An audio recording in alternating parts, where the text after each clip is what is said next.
રાજ્યભરમાં ગણેશોત્સવનો માહોલ જામ્યો છે ત્યારે સુરતના કતારગામ વિસ્તારમાં રહેતા એક ડાયમંડ વેપારીએ 500 કરોડના રફ ડાયમંડના શ્રીજીની સ્થાપના કરી છે। તો પાંડવ પરિવારે આ અનોખી મૂર્તિનું ઘરમાં સ્થાપન કર્યું છે। ઘરના મોભી રાજેશભાઈને 18 વર્ષ અગાઉ રફ ડાયમંડને કાપતા તેમાંથી શ્રીજીના આકાર ધરાવતી આ પ્રતિમા નીકળી હતી અને તે સમયથી તેઓ આ પ્રતિમા પોતાના ઘરમાં રાખે છે। દર વર્ષે ગણેશ ચતુર્થીના દિવસે દરમિયાન તેઓ પ્રતિમાની ઘરમાં સ્થાપના કરે છે। રાજેશભાઈ પાસે રહેલી આ રફ ડાયમંડયુક્ત શ્રીજીની પ્રતિમાની બજાર કિંમત 500 કરોડ જેટલી છે। વિઘ્નહર્તા ભગવાન ગણેશની સ્થાપનાનો દિવસ છે। દેશભરમાં ભગવાન ગણેશની સ્થાપનાને લઈને ધૂમધામથી ઉજવણી થઈ રહી છે। ત્યારે સુરતમાં એક વેપારીએ પોતાના ઘરે ગણપતિ બિરાજમાન કર્યા છે। આ ગણપતિ એક બે નહીં પણ કરોડો રૂપિયાના ગણપતિ છે। શું છે આ ગણપતિ પાછળનો ઇતિહાસ અને આ ગણપતિ આટલા મોંઘા કેમ છે, આપણે વેપારી પાસેથી જાણીશું કે કયા પ્રકારના ગણપતિ છે અને એમને કેવી રીતે મળ્યા હતા। સૌથી પહેલાં આપનું નામ? મારું નામ રાજેશભાઈ પાંડવ છે અને અમે દલાલી પહેલાં 2005ની સાલમાં દલાલી કરતા હતા। બ્રોકરેજ કરતાં અમને એક પેકેટ વેચાવ દલાલી કરવા માટે આવ્યું તો એની એ પેકેટ મોટું હતું। એની અંદર એક ગણેશના આકૃતિમાં અમને હીરો દેખાયો કે અમને થયું કે ભાઈ આ હીરો ગણપતિના આકારનો। અમે ઘરે લાવ્યો પેકેટ લાવીને બતાવ્યું બધાને કે જો આ ગણપતિ આકારના આવ્યો, તો બધાને એવું થયું કે આપણા ગણપતિ પૂજા કરવા માટે લઈ લઈએ। તો પછી અમે એક હીરો અમારી ફંડ એકત્રિત કરી અને પછી અમે ખરીદી કર્યો। પછી એને આપણે ઇન્ડિયન ડાયમંડ ઇન્સ્ટિટ્યૂટની અંદર થોડાક સમય પછી અમે એને પ્રમાણિત કરાવ્યો, વેરીફાઈ કરાવ્યો। તો વેરીફાઈની અંદર અનમાઉન્ટેડ એટલે કે આ પીસને કોઈ મેનમેડમાં કોઈ વસ્તુ કરેલી નથી અને નેચરલી છે। અને પ્લસ આ હીરો એક જમણી સૂંઢના ગણપતિ આકારનો કમ્પ્લીટ છે, જમણી સૂંઢના છે અને પાછો ટ્રાન્સપરન્ટ પીસ છે। ગણપતિ જમણી સૂંઢના છે। અન્ય છે બેટા, આપનું નામ? વૈદેહી। બેટા શું કહેશો ગણપતિને લઈને?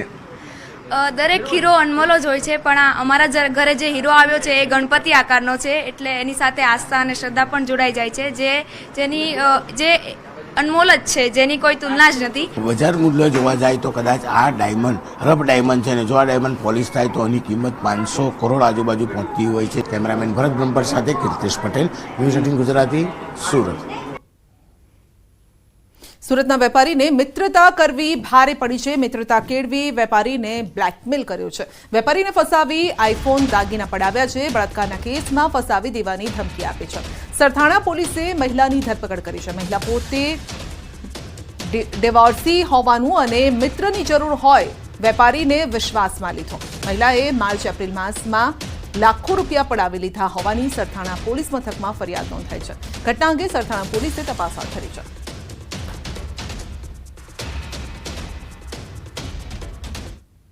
ખરાબ રસ્તા અને વારંવાર પડતા ભૂવાઓના કારણે અમદાવાદવાસીઓ ત્રાહિમામ પોકારી ઉઠ્યા છે। ભૂવો અને રસ્તા પર પડેલા ખડાના કારણે પારસનગર વિસ્તારમાં છેલ્લા 7 દિવસથી ટ્રાફિક જામ થાય છે।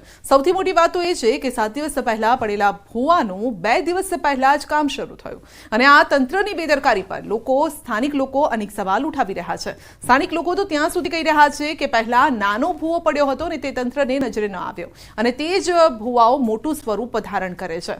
ટ્રાફિકના કારણે 1-2 મિનિટના રસ્તા પર 15 થી 20 મિનિટ જેટલો સમય લાગે છે। ભૂવાને કારણે અત્યારે રાત દિવસ પરેશાની છે। ટ્રાફિક એટલો થઈ જાય છે, વચ્ચે BRTS રોડ છે એટલે મોટા વાહનોને જવામાં બહુ તકલીફ છે। અમે અહીંયા ગોકુલ એપાર્ટમેન્ટમાં જ રહીએ છીએ। 1 મિનિટ થાય રસ્તો ક્રોસ કરતા વ્હીકલ સાથે, 2 વ્હીલરમાં કે 4 વ્હીલરમાં, પણ અત્યારે ઓછામાં ઓછી 15 થી 20 મિનિટ અમારી થઈ જાય છે। ગોકુલ એપાર્ટમેન્ટમાં જ રહું છું। છેલ્લા અઠવાડિયાથી આ ભૂવો પડ્યો છે, પણ લગભગ મને આગળના ક્રોસિંગથી અને અહીંયા મારા એપાર્ટમેન્ટ સુધી આવતા મને લગભગ 15 થી 20 મિનિટ થઈ જાય છે। મેગા સિટીથી મેટ્રો સિટી તરફ આગળ વધતા અમદાવાદની સૌથી મોટી સમસ્યા ચોમાસું છે। ચોમાસાના સમયમાં રસ્તા પર ભૂવા પડવાના સિલસિલા યથાવત છે અને છેલ્લા ઘણા સમયથી કામ ન થયું હોવાને કારણે પરેશાન જનતા છે। મારી પાછળ આપ જોઈ રહ્યા છો આ જનતા છે કે જે ટ્રાફિકમાં પરેશાન થઈ રહી છે। ગણેશ ચતુર્થીનો અવસર છે અને આજે રજાના માહોલ વચ્ચે ખાસ કરીને ટ્રાફિક સૌથી વધારે જોવા મળી રહ્યું છે અને તેની પાછળનું કારણ ભૂવો છે.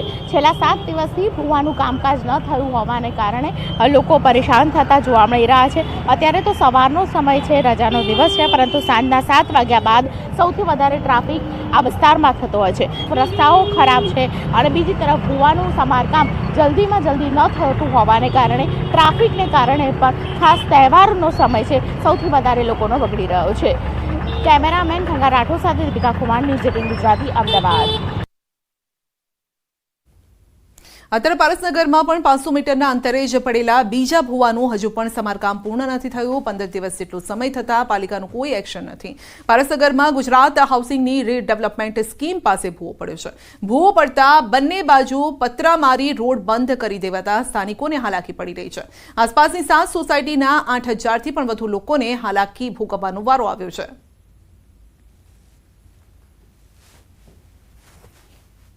યોગેશ્વર, મારુતિ, આકાશગંગા, ગાયત્રી અને બીજી હાઉસિંગ સોસાયટીની આમ જનતાને પારાવાર મુશ્કેલી પડી રહી છે. છેલ્લા 15-20 દિવસથી આ પડેલો ખાડો હજુ સુધી કોઈ સત્તાવાળાઓ કે બિલ્ડર દ્વારા ધ્યાન આપવામાં આવતું નથી. શાકભાજી, દૂધ જેવી જીવન જરૂરી વસ્તુઓ લેવા માટે બી આમ જનતાને, વૃદ્ધ માણસોને ફરીને જવું પડે છે. અમદાવાદના પારસનગર વિસ્તારથી શાસ્ત્રીનગર જવું હોય તો ખૂબ જ આકરું પડશે. અમદાવાદના પારસનગરની 5 થી 7 સોસાયટી, જેમાં 8000થી વધારે લોકો રહે છે. આ તમામ લોકો ખૂબ જ મુશ્કેલીમાં છે, જેની પાછળનું કારણ આ બેરિકેડ છે અને આ ભૂવો છે. છેલ્લા 15 દિવસથી આ ભૂવાનું કામ પૂરું થયું નથી અને તેને કારણે બેરિકેડ મારી દેવામાં આવ્યા છે, પતરા મારી દેવામાં આવ્યા છે. એટલે ત્યાં મેઇન રોડ ઉપરથી ટ્રાફિક ડાયવર્ટ જો આ બાજુ કરવો હોય તો ખૂબ જ મુશ્કેલી નડી રહી છે.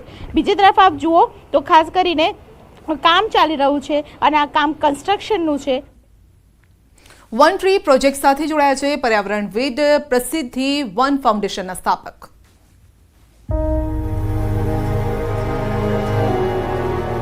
સૌને નમસ્કાર. હું 11 વર્ષીય સામાજિક ઉદ્યમી અને પર્યાવરણવાદી છું. હું પ્રસિદ્ધિ વન ફાઉન્ડેશન અને ગ્રીન પિલરની સ્થાપક છું. હું તમિલનાડુના ચેંગલપટ્ટુથી છું અને હું પ્રકૃતિ પ્રેમી છું. હું હંમેશા પ્રકૃતિથી પ્રેરિત થઈને પાંદડાઓના ગડગડાટ, મધમાખીઓના ગુંજારવ અને બીજના ફફડાટની પ્રશંસા કરું છું. 6 વર્ષની ઉંમરે મેં નક્કી કર્યું કે મારે મારું પોતાનું વૃક્ષારોપણ કરવું છે અને હાલમાં મેં 1,50,000થી વધુ વૃક્ષો વાવ્યા છે. મને 18 વર્ષની ઉંમરમાં રાષ્ટ્રીય બાળ પુરસ્કાર મળ્યો, જેના થકી ભારતમાં મારી યાત્રા ચાલુ રાખવા માટે આ મારા માટે એક પ્રેરણા હતી. પ્રોજેક્ટ વન ટ્રી નામ સૂચવે છે એક વૃક્ષ કેવી રીતે પર્યાવરણમાં ફરક લાવી શકે. આપણે સમજવાની જરૂર છે કે જો આપણે કુદરત તરફ એક પગલું ભરીએ તો તે આપણી તરફ હજારો ડગલા દોડીને આવશે. યોગ્ય માટી, યોગ્ય બીજ, યોગ્ય વાતાવરણ બધું જ મહત્વપૂર્ણ છે, પરંતુ સૌથી મહત્વપૂર્ણ છે વૃક્ષ માટે પ્રેમ, કરુણા અને આરાધના. આપણે એક વૃક્ષ વાવીએ કે 100 વૃક્ષો, આપણી સફર પર્યાવરણને લઈને અઘરી તો છે જ, પરંતુ આપણું શીખવાનું મૂલ્ય વધવાનું છે. યુવાનો તરીકે આપણી પાસે જે ઉત્સાહ છે, આપણી પાસે સાહસ શક્તિ છે, આપણી પાસે જે સર્જનાત્મકતા છે, જો આપણે આ શક્તિઓને આપણી પૃથ્વીના ભલા માટે ઉપયોગ કરીએ તો તેનો પર્યાવરણ પર અદ્ભુત પ્રભાવ રહેશે. દરેક ખડકને આપણે બચાવી શકીએ છીએ અને તેનાથી પર્યાવરણને ફાયદો થાય છે. પ્રોજેક્ટ વન ટ્રી ભારતના સમુદાયને પુનર્જીવિત કરવામાં ચોક્કસપણે સારી ભૂમિકા ભજવશે.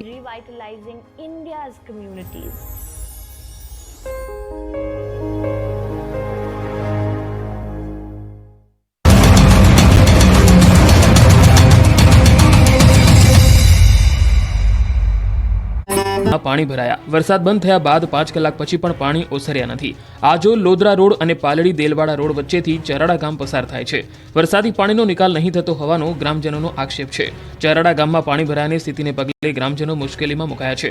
સ્મશાન યાત્રા પણ ટ્રેક્ટરમાં લઈ જવાની ફરજ પડી હતી. ટ્રેક્ટરની ટ્રોલી સુધી પાણી ફરી વળતા ખાટલામાં નનામી મૂકીને લઈ જવામાં આવી હતી. વરસાદી પાણીના નિકાલની યોગ્ય વ્યવસ્થા થાય તેવી લોકોએ માંગ કરી. હવે ગાંધીનગરના સમો ગામના હાલ જુઓ. સમોમાં વરસાદે તારાજી સર્જી છે. અહીં 100 જેટલા મકાનો પાણીમાં ગરકાવ થઈ ગયા છે. સમો ગામનો રસ્તો બેટમાં